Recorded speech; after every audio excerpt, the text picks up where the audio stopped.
అలాగే ప్రిన్సిపాల్ కిరణ్మయ్య గారికి, చైర్మన్ గారు ఇంకా రానప్పటికీ కూడా నాకు మంచి మిత్రుడైనటువంటి రత్తయ్య గారికి, ఈ స్కూల్స్లో చదువుతున్నటువంటి పిల్లలకు, వారి తల్లిదండ్రులకు అందరికీ నా హృదయపూర్వక నమస్కారాలు. చాలా సంతోషంగా ఉంది.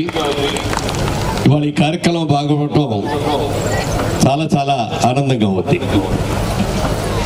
రుద్రందేవ్ గారు దాదాపుగా ఒక నెల రోజుల క్రితం నుంచి, అలాగే ప్రిన్సిపాల్ గారు కూడా మీరు తప్పకుండా రావాలండి మా స్కూల్కి అని చెప్తే నాకు కూడా చాలా సంతోషం అమ్మా. ముఖ్యంగా రత్తయ్య గారి ఇన్స్టిట్యూషన్ చూడటం అంటే నాకు చాలా ఇష్టం. కొన్ని స్టాండర్డ్స్ మెయింటైన్ చేస్తూ, ఇప్పటికీ ఎడ్యుకేషన్ అంటే వ్యాపారం కాదు, కొంతమంది భావి భారత పౌరుల యొక్క భవిష్యత్తుని నిర్ణయించేటటువంటి ఒక అద్భుతమైనటువంటి కార్యక్రమం ఇది.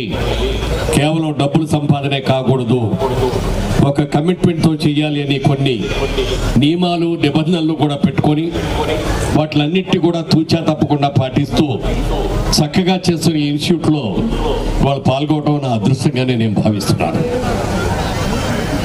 ఒకప్పుడు మనం అందరం కూడా వ్యవసాయ కుటుంబాలమే, పల్లెటూరు నుంచి వచ్చిన వాళ్ళమే.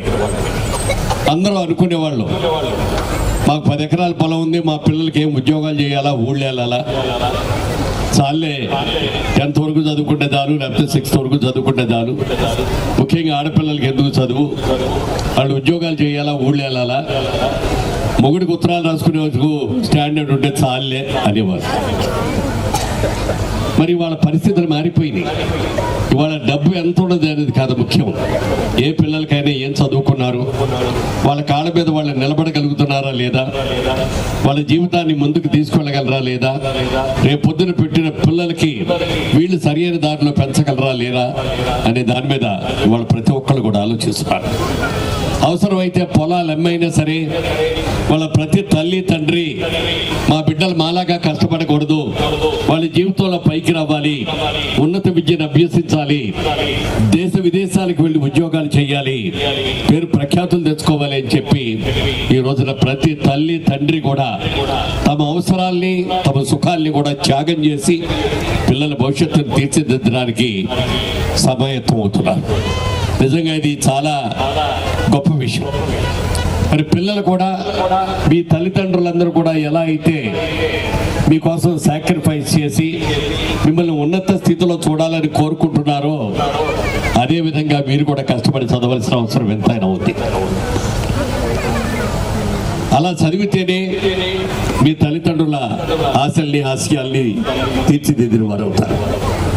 అలాగే ఎట్ ది సేమ్ టైం ఈ ఇన్స్టిట్యూషన్ నడుపుతున్నటువంటి చైర్మన్ గారికి కానీ, వైస్ చైర్మన్ గారికి కానీ, అలాగే అధ్యాపకులకు కానీ, ప్రిన్సిపాల్ గారికి కానీ, వారందరికీ కూడా నేను చేసే వినతి ఏమిటంటే, ఇది చాలా పవిత్రమైన బాధ్యత, ఇది వ్యాపారం కాదు. భావి భారత పౌరులు తీర్చిదిద్దే ఒక పవిత్రమైన బాధ్యత. ఈ బాధ్యతలో మనం ఎంతవరకు సక్రమంగా నిర్వహిస్తున్నామని ఆలోచించాలి తప్ప దీనిలో మనకి ఎంత లాభం వస్తుంది అనేది కాదు ఆలోచించవలసింది. డబ్బులు ఎంత సంపాదించినా మనం తినేది ఆ 4 ముద్దలే, అంతకంటే ఎక్కువ తినలే. కానీ ఒక సాటిస్ఫాక్షన్, మా ఇన్స్టిట్యూట్స్లో చదువుకున్న వాళ్ళు ఇంత బాగా పైకి వచ్చారు, దేశ విదేశాల్లో ఉద్యోగాలు చేస్తున్నారు, వాళ్ళందరూ కూడా సైంటిస్టులు అయ్యారు, డాక్టర్లు అయ్యారు, ఇంజనీర్లు అయ్యారు, మరి ఎన్నో డ్యాములు కడుతున్నారు అని అంటే ఆ వచ్చే ఆనందం ఇంత అంత కాదు. ఓ సందర్భంగా తానా అసోసియేషన్ను ఆహ్వానం అందుకొని ఇక్కడి నుంచి మేము కొంతమంది అమెరికా వెళ్ళాం. అలా వెళ్ళినప్పుడు ఈ ఇన్స్టిట్యూషన్ చైర్మన్ గారు అయినటువంటి రత్తయ్య గారు కూడా మేమందరం కలిసి వెళ్ళడం జరిగింది. విమానంలో మాట్లాడుకునేటప్పుడు మురళీమోహన్ గారు, మీరు చాలాసార్లు వెళ్ళి వచ్చినట్టున్నారు కదా, పైగా మీరు సినిమా యాక్టర్లు కాబట్టి అందరికీ తెలుస్తుంది, అక్కడ మాకెవరు తెలుసండి, అక్కడ సరిగ్గా మమ్మల్ని రిసీవ్ చేసుకుంటారో లేదో అన్నట్టుగా డౌట్ అంటే నేను అన్నా, సార్ మీరు మాకంటే ఎక్కువ పాపులర్ అండి, మేము ఊరికినా మా సినిమా చూసే వరకే మమ్మల్ని హలో అంటారు, బాగున్నారా అంటారు, మహా అయితే ఓ ఫోటో దిగుతారు, ఇంకా ఇప్పుడు కొత్తగా వచ్చిన సిస్టంతో సెల్ఫీ తీసుకుంటారు. కానీ మిమ్మల్ని అలా కాదండి. వాళ్ళ ఇన్స్టిట్యూట్లో మీరు చదువుకుని ఇవాళ ఈ స్టేజ్కి రావడానికి మీరు కారణం మీ ఇన్స్టిట్యూట్లో మీరు బ్రహ్మాండంగా చెప్పబట్టి మేమందరూ కూడా ఒక క్రమశిక్షణతో చదువుకోబట్టి ఈ రోజున దేశ విదేశాలకు వచ్చాం, అమెరికా లాంటి దేశాలకు వచ్చాం అని చెప్పి మిమ్మల్ని గుండెల్లో పెట్టుకొని చూస్తారండి అని చెప్పారంటూ అంత జరిగింది. మరుసటి రోజు అక్కడికి వెళ్ళగానే మమ్మల్ని అందరినీ కూడా మొదటైతే అందరూ వచ్చారు, షేక్ హ్యాండ్ ఇచ్చారు, అయిపోయింది, ఫోటోలు దిగేశారు. కానీ రత్తయ్య గారిని కలుసుకున్న తర్వాత ఒక్కొక్కళ్ళు కూడా ఎంతో ఆనందంగా ఆయనకి పాద నమస్కారాలు చేసి ఆయన్ని కావలించుకొని మీ మూలంగా మేము ఈ స్టేజ్కి వచ్చామండి, ఇవాళ మేము వచ్చామంటే దీనికి కారణం మీరు మా ఊరు రావాలి, మా ఇంటికి రావాలి, మేము కష్టపడి సంపాదించుకున్న మా ఇల్లు చూడాలి మీరు అని చెప్పి ప్రతి ఒక్కళ్ళు కూడా వచ్చి ఆయన ఆత్మీయంగా మరి పలకరిస్తూ ఉంటే ఆహ్వానిస్తుంటే నేను చెప్పాను రత్తయ్య గారితో, చూసారా రత్తయ్య గారు మీకు ఎంతమంది ఫ్యాన్స్ ఉన్నారు, మా ఫ్యాన్స్ ఉంటే హలో చెప్పేవాళ్ళే, మిమ్మల్ని గుండెల్లో పెట్టుకుని చూసే మీ ఫ్రెండ్స్ అందరూ ఉన్నారండి అని చెప్తే చాలా ఆనందపడ్డారు ఆయన.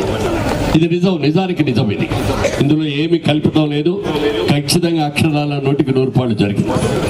ఎవరికైనా ఏ విద్యార్థికైనా తను చదువుకునే స్కూల్ కావచ్చు, కాలేజీ కావచ్చు, లేకపోతే పోస్ట్ గ్రాడ్యుయేషన్ కాలేజీలు కావచ్చు, ఎక్కడైనా సరే ఆ రోజుల్లో ఉండే ఆ మేనేజ్మెంట్తో కానీ ఆ ప్రొఫెసర్స్తో కానీ లేకపోతే అప్పుడున్న క్లాస్మేట్స్తో కానీ ఆ అనుబంధాన్ని జీవితంలో ఎప్పటికీ మర్చిపోరాడు. ఎన్నేళ్ళు అయిపోయినా మా కాలేజ్ డేస్, మా హై స్కూల్ డేస్, మా స్కూల్ ఎలిమెంటరీ స్కూల్ డేస్ అంటూ వాటిల్ని జ్ఞప్తికి తెచ్చుకుంటారు తప్ప వాటిని మర్చిపోరు. అలాంటి ఒక అద్భుతమైనది ఇవాళ రోజు చూస్తే అమెరికాలో ఉన్నత విద్య చదువుకొని డాక్టర్లు గాను, ఇంజనీర్లు గాను, ప్రొఫెసర్లు గాను ఉన్నది ఎక్కువ మంది ఎవరు అంటే ఇండియన్స్. ఆ ఇండియన్స్లో ఎక్కువ మంది ఎవరు అంటే ఆంధ్రప్రదేశ్ నుంచి వెళ్ళిన మనవాళ్ళు. ఇంతమంది అక్కడికి వెళ్ళి ఒక అద్భుతంగా అక్కడ పేరు తెచ్చుకొని భారతదేశం నుంచి వచ్చిన వాళ్ళందరూ కూడా చాలా కమిటెడ్గా ఉంటారు, చాలా నీతిగా ఉంటారు, నిజాయితీగా ఉంటారు, కష్టపడి పనిచేస్తారు అని చెప్పి వాళ్ళందరితో కూడా పేరు ప్రఖ్యాతులు సంపాదించుకున్నారంటే మన వాళ్ళు పడే కష్టం అలాంటిది. వాళ్ళు ఏదో మొదటి జనరేషన్గా ఇక్కడి నుంచి వెళ్ళిన వాళ్ళు కష్టపడి చదువుకొని ఇక్కడికి వెళ్ళినా వాళ్ళ పిల్లలు అక్కడే పుట్టారు, అక్కడే పెరిగారు, అక్కడే చదువుకుంటారు. వాళ్ళ సెకండ్ జనరేషన్, థర్డ్ జనరేషన్ పిల్లలు కూడా మనం గర్వంగా చెప్పుకునేటట్టుగా అద్భుతమైన మార్కులతో చదువుకొని అక్కడ ఉన్న అమెరికన్స్ కూడా కాంపిటేటివ్గా అయిపోయి వాళ్ళందరినీ కూడా డామినేట్ చేసి ఏమడుగుతున్నారంటే మన పిల్లలు ఎంత బాగా చదువుతున్నారు. అలాగే తల్లిదండ్రులు కేవలం ఏదో పెంచాము వాళ్ళ బతుకులు వాళ్ళు బతుకుతారులే మనకెందుకు అని అనుకోకుండా రాత్రింమగళ్ళు వాళ్ళ కెరియర్ గురించి చక్కగా ఆలోచించి క్రమశిక్షణతో వాళ్ళందరినీ చదివించారు కాబట్టి వాళ్ళ సెకండ్ జనరేషన్, థర్డ్ జనరేషన్ కూడా చాలా బాగుంది. ఇవన్నీ కూడా చూస్తుంటే మనకి చాలా ఆనందం కలుగుతుంది. నేను ఒకసారి ఒక ఆయన్ని అడిగాను అక్కడ అమెరికన్, సార్ ఇక్కడ మీరు డాక్టర్లు కావాలి అనుకుంటే ఎవరు డాక్టర్లు ప్రిఫర్ చేస్తారండి అని అడిగాను. అడిగితే మేము ఇక్కడ ఉన్న అమెరికన్ డాక్టర్స్ కంటే కూడా మేము ఇండియా నుంచి వచ్చిన వాళ్ళని, చైనా నుంచి వచ్చిన వాళ్ళని డాక్టర్లు మేము ఎక్కువ ప్రిఫర్ చేస్తామండి అన్నారు. ఎందుకనండి అన్నారు. మామూలుగా వీకెండ్ శుక్రవారం సాయంత్రం వచ్చిందంటే అమెరికాలో ఉండే వాళ్ళందరూ కూడా ఎక్కడో వీకెండ్ కానీ వెళ్ళిపోతారు, మళ్ళీ మండే మార్నింగ్ దాకా ఎక్కడ ఉన్నారో కూడా దొరకదు. కానీ మన వాళ్ళు అలా కాదు, శనివారం అయినా, ఆదివారం అయినా, అర్ధరాత్రి అయినా, అపరాత్రి అయినా ఏదైనా అవసరం వచ్చి ఫోన్ చేస్తే వెంటనే అటెండ్ అవటం, వాళ్ళకి ట్రీట్మెంట్ చేయటం, డబ్బు సంపాదన ముఖ్యం కాదు అనుకొని వాళ్ళకి సేవ చేయటం, ఇవన్నీ కూడా చేస్తారు. అందుకని మాకు బాగా ఇండియన్ డాక్టర్స్ అన్నా, అమెరికన్ డాక్టర్స్ అన్నా ఇష్టం అని చెప్పి వాళ్ళు చెప్తే నాకు చాలా గర్వం అనిపించింది. ఇంకో సేయింగ్ ఉంది, మీకు మీరు కూడా వినే ఉంటారు, if you want money power you go to America అన్నారు, because you know the power of the dollar. అలాగే if you want man power you go to China అన్నారు. వాళ్ళు మనకంటే శారీరకంగా చిన్నవాళ్ళు అయినప్పటికీ కూడా అద్భుతంగా కష్టపడి పనిచేస్తారు. రోజుకి 15 గంటల దాకా పనిచేస్తూ ఉంటారు. మగవాళ్ళందరూ ఫ్యాక్టరీలో, ఇండస్ట్రీస్లో పనిచేస్తూ ఉంటే ఆడవాళ్ళంతా మార్కెటింగ్లో పనిచేస్తూ ఉంటారు. అలాంటి మ్యాన్ పవర్ కావాలంటే చైనా వెళ్ళాలి అన్నారు. If you want brain power you go to India అన్నారు. బికాజ్ ఇండియన్స్కి మనకు ఉన్నటువంటి బ్రెయిన్ పవర్ ప్రపంచంలో ఎవరికి లేదని మనం గర్వంగా చెప్పుకోవచ్చు. అలాంటి బ్రెయిన్ పవర్ ఉన్న మన పిల్లలందరినీ కూడా సరైన పద్ధతుల్లో మనం గైడ్ చేసి సక్రమంగా కనుక వాళ్ళకి శిక్షణ ఇప్పించి మంచి దారిలో పెడితే ఈ ప్రపంచంలో వీళ్ళ చడిపడిన వాళ్ళు ఎవరు ఉన్నారు. అలాంటి మంచి అవకాశాలు ఉన్నాయి మనకి. ఈ అవకాశాన్ని మీరు, మేము, మనము అందరం మరి సద్వినియోగం చేసుకొని సక్రమైన పద్ధతిలో వాళ్ళని కనుక దారిలో పెట్టగలిగితే ఇక స్కై ఇస్ ద లిమిట్. వాళ్ళని చూసి మనం అంత గర్వపడచ్చు. మా పిల్లలు ఇంత ఘనంగా ఉన్నారు, మా పిల్లలు ఇంత పేరు ప్రఖ్యాతులు తెచ్చుకున్నారు, మా పిల్లలు మేమందరూ కూడా గర్వపడే రీతిలో ఉన్నారు అని చెప్పుకుంటే ఎంత ఆనందం కలుగుతుందో మీకు అందరికీ తెలుసు. అందుకని మీరు చేయవలసింది కూడా ఒక మంచి ఇనిషియేషన్. ఇవాళ ఒక విజ్ఞాన్ రత్తయ్య గారు అంటే విద్యా సంస్థలు అంటే నిన్న ఇవాళ పెట్టినే కాదు, దాదాపుగా 30 సంవత్సరాల పైనుంచి 30 అయిందా 40 అయిందా 40 ఇయర్స్ నుంచి మరి గుంటూరులో ప్రారంభించినటువంటి ఈ సంస్థలు అనేక అంచెలంచెలుగా ఎన్నో చోట్లకి పెరిగి ప్రతి చోట కూడా మా తర్వాతే ఎవరైనా అనే లెవెల్లో ఇవన్నీ కూడా పెంచి పెద్ద చేశారంటే దాని వెనుకున్న వాళ్ళ మోటివ్ ఏమిటంటే మనం ఒక మంచి విద్యార్థుల్ని తయారు చేయాలి. ఇది వ్యాపారం కాదు, ఇది ఒక బాధ్యత, పవిత్రమైన బాధ్యత, ఇది ఒక నమ్మకం. మా మీద, మా సంస్థ మీద, మా లెక్చరర్స్ మీద, మా ప్రిన్సిపాల్స్ మీద, మా శిక్షణలోనూ క్రమశిక్షణ మూలంగాను నమ్మకం ఉండబట్టి ఇంతమంది తల్లిదండ్రులు మా ఇన్స్టిట్యూషన్లో చేరుస్తున్నారు. వారి నమ్మకాలు మేము నిలబెట్టుకోవాల్సిన బాధ్యత మా మీద ఉంది. మాకు డబ్బులు ముఖ్యం కాదు, పేరు ముఖ్యం అని చెప్పి వాళ్ళు అనుకున్నారు. కాబట్టి ఇన్ని విజయాలు సాధించడానికి అవకాశం వచ్చింది. ఈ అవకాశాలు సద్వినియోగం చేసుకోవాలని, మీ నమ్మకాలను వారు నిలబెట్టాలని, వారి క్రమశిక్షణలో మీ పిల్లలు అందరూ కూడా బాగా చదువుకొని జీవితంలో బాగా పైకి రావాలని మనస్ఫూర్తిగా కోరుకుంటున్నా. ఇవాళ ఇక్కడికి రాగానే నాకు మరో ముచ్చట ఏంటి అనిపించిందంటే, చక్కగా ఆడపిల్లలందరూ కూడా లంగాలు ఓణీలు వేసుకొని, అలాగే మహిళలు వచ్చిన వాళ్ళందరూ కూడా చీరలు కట్టుకొని వచ్చి చూస్తుంటే మన తెలుగుదనం ఎక్కడికో బాలేదు, ఇక్కడే ఉంది అని అనిపించింది. ఈ మధ్యకాలంలో ఎక్కడికి వెళ్ళి చూసినా జీన్స్ ప్యాంట్స్, టీ షర్ట్లు వేసుకొని హాయ్ హాయ్ అంటూ మరి ఎన్నో కబుర్లు చెప్పే వాళ్ళు చూస్తుంటే మన ఈ తెలుగు సాంప్రదాయం, మన కట్టుబాట్లు ఇవన్నీ కూడా ఎక్కడికి వెళ్ళిపోయినాయి అనిపించింది. పిల్లలు ఫస్ట్ డ్యాన్స్ చూశారు, మీరందరూ కూడా చూశారు. విఘ్నేశ్వర రెడ్డి డ్యాన్స్ ఎంత బాగా చేశారు వాళ్ళందరూ కూడా. వాళ్ళందరినీ కూడా మనస్ఫూర్తిగా అభినందిస్తున్నాను.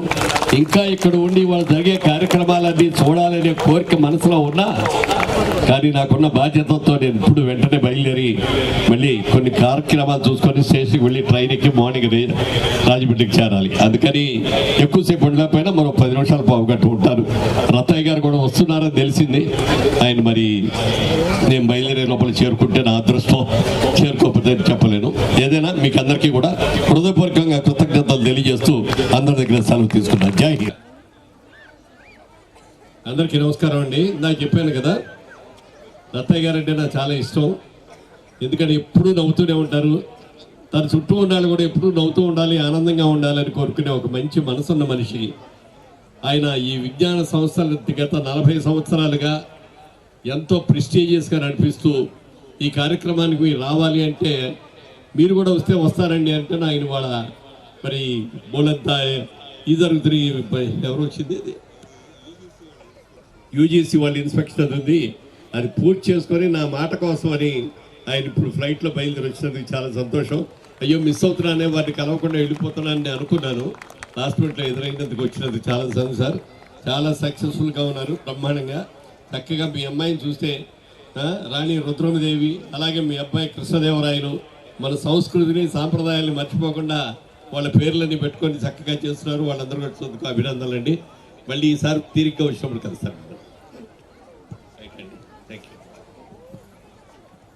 సో మన అందరి తరఫున మురళీమోహన్ గారికి మరీ హృదయపూర్వక నమస్సులు. వారు చాలా మంచివారు. ముందు నుంచి ఇప్పుడు ఎంపీగా అవటమే కాకుండా చాలా 20 ఏళ్ల నుంచి పేద విద్యార్థులకి ఒక ట్రస్ట్ పెట్టి చాలా మందికి, కొన్ని వందల వేల మందికి సహాయం చేస్తున్నారు. చివరికి సినిమాల్లో కూడా ఆయన మంచి పాత్రలే వేస్తారు, అటు ఇటు వేయరు. అట్లాంటి చాలా మంచి మనిషి మన మధ్య వచ్చినందుకు, ఈ చిన్నపిల్లల్ని ఆశీర్వదించినందుకు వాళ్ళ భవిష్యత్తు చాలా బ్రహ్మాండంగా ఉంటుంది. ఇట్లాంటి వారిని ఎప్పటి నుంచో మిత్రులు, వారు మన మధ్యలో ఉన్నందుకు చాలా చాలా సంతోషంగా ఉంది.